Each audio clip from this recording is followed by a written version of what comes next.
So with our handsome Mr. W, ready, Winston? Nice check-in. He's like so exciting. Good job. Is I wanted to see if we could practice doing a bit of toy exchange with tennis balls. So for some puppies, again, remember exchanging one item for another is typically a much easier way to get them to start practicing retrieving, but also relinquishing the item. And then what can be nice about having multiple tennis balls or multiple toys is you can then go ahead and they're playing with one, and then all of a sudden you get the other new toy to become more exciting, and you get them to go for that one. So it can be a great way to get your puppy to relinquish one for another without it having to be confrontational or overwhelming. Here, Ebba, did you want to throw this one for him? So toss it this way a little bit. Say, Winston. There we go. Nice job.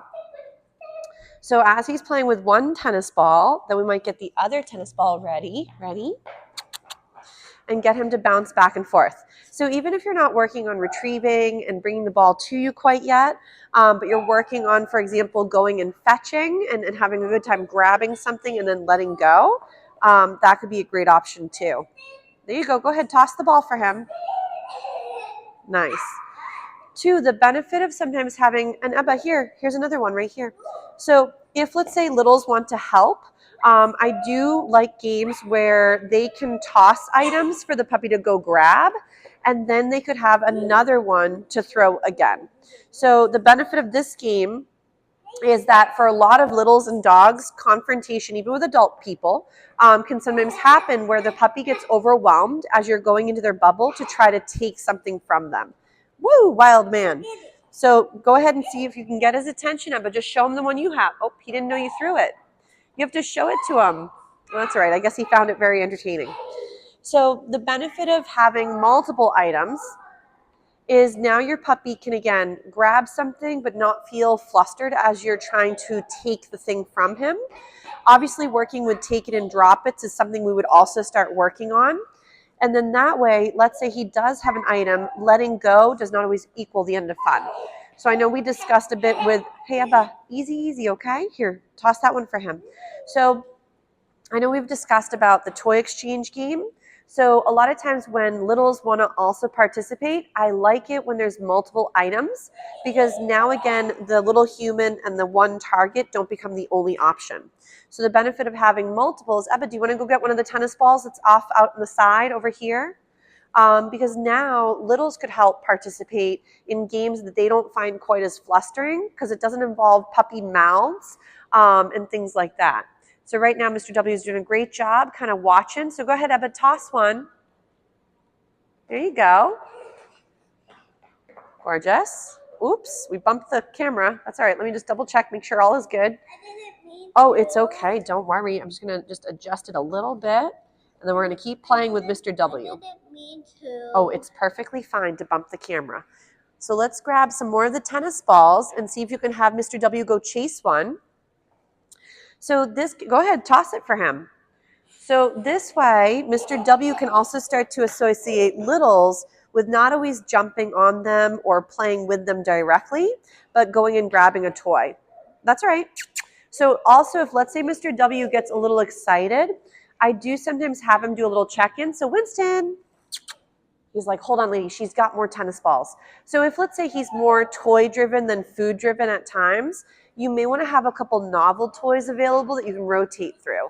So I'm just going to grab a few more toys real quick that are off in the distance here and continue working this. So even though I know I'm not in the camera view right now, I'm just going to grab some toys.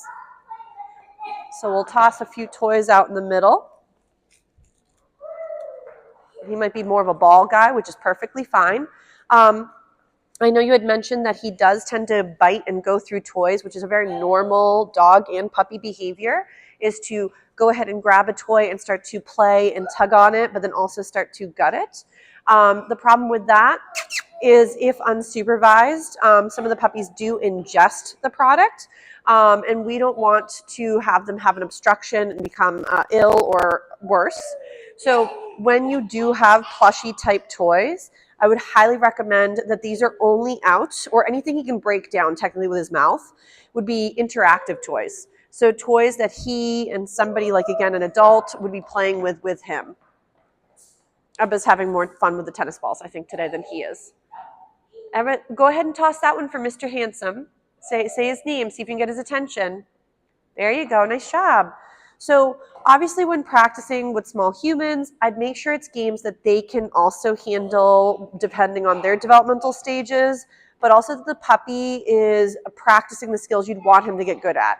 So if, let's say, he was not doing a great job going just for the toys, and if she started running, let's say he was always constantly going for her, then I would make sure that maybe instead we do this on leash and he's able to go and grab things, but not go and also bombard the small human. Nice job. So too, if he's super toy driven, we might even bring out some toys that he can then engage with you. So I know with a lot of these toys, they're kind of hard for you to hold and him at the same time. So I know I had mentioned for other toy options is some that come on a longer rope with a handle, and then that could be a great option. So I'm just going to quickly grab one. I should have left some more items out today, but he's doing a really nice job. So notice how also when he is engaging with, for example, the item, he's then also not going for her. So a lot of times with puppies, it can be really nice if you're trying to include new experiences. Oh, okay. But if you're trying, sorry, Ebba was saying she's hot. She's taking her sweatshirt off. Winston. Nice, good job.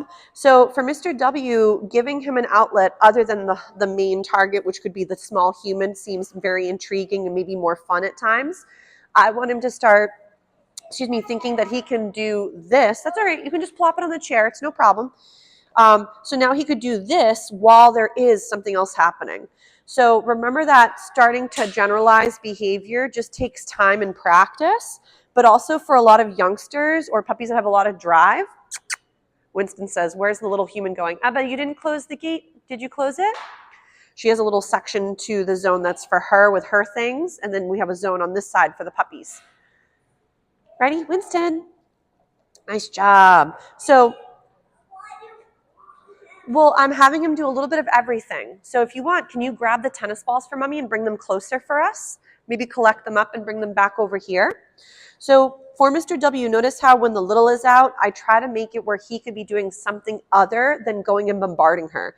So when we first brought home our other dog, Bill, who now is turning, I believe, 5 or 6. I have to check again because the years go by way too quickly. But for example, for him, since he's a healer mix, having small humans that run around, ready, Winston, can sometimes turn into a moment where, they want to chase the little one that's wiggling. Hey, Ebba, my lovey. When he gets a little excited, can you hold still and then Mommy can get his attention? Ready, Winston? Yes. Yes. I know, my lovey. Can walk around a little bit is perfect. There you go. Nice job. Winston. Ready?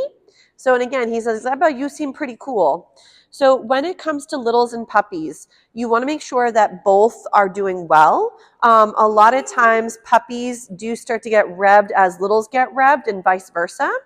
So Ebba, make sure to just walk around nice and gentle, okay? That's very good. So because obviously if littles are having a hard time, then the puppies might get really confused. So back to like Bill, obviously little humans running, ready? Winston, can sometimes turn into a moment where they may have thought from the dog's perspective that they were trying to engage in play. And it may have started that way, but then depending on your puppy's genetics or their age group, they will sometimes use their mouths and their bodies and their paws while romping and playing. But it can also sort of set up a situation that you might want to avoid, which is where the puppies start to then mouth or knock your little ones down or even start to get a little gruff with how they're playing. So soft meandering together is perfectly fine, but we want to make sure, Winston's like, can you hold still so I can smell you like a pupperoo? Ready, Winston? So obviously, thank goodness, culturally, I know we don't like to kind of partake in things like that per se, but for your puppy, going and smelling different body parts is very normal for them. I know at times it can be a little bit weird for us as people. Hey, Ebba, can I give you a couple snacks to throw on the floor for Mr. W? No, you still don't want to hold the snacks? So, but, excuse me, back to working with your babes. I would either recommend to do this on leash, start off that way, almost like your training wheels, but then also at times give your puppies things that they could do instead of the original behavior that you're trying to not have happen. So for Mr. W, coming and checking in with me or going and playing with a toy as opposed to playing with the little directly and mouthing her is a much better option. It also diffuses the excitement off of the main target, which could have been the small person or the new company. It's actually a bone, but when I tied it, it kind of looks like a butterfly. So ready? Find it. So, but we'll give Mr. W a little break from this exercise. He did a really nice job. Well, in a moment, sure. So right now we're going to give Mr. Handsome a little break because I think he's a little tired, and then we'll work another couple little skills in just a moment.